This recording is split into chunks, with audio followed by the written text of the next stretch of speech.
gifite inzego zifite ubushobozi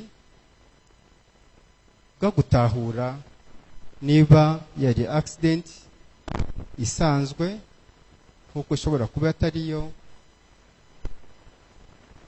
Mfite icyizere kinini cyane yuko bazadufasha kumenya uko byagenze bya nyakuri.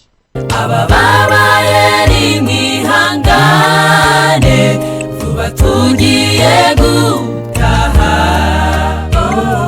Reka nisere ko mumeze neza bakunzi bacu mudukurikira umunsi ku munsi makuru n'ibiganiro bitandukanye tugenda tubagezeho. Reka twizere ko namwe aho muri mu bice by'isi bitandukanye twebwe hano mu Rwanda tumeze neza, ndetse niba nawe uriyo mu bihugu by'amahanga benshi dukunda kwita aba diaspora, reka twizere ko umeze neza. Twebwe hano mu Rwa Gasabo inyenyeri irarasa.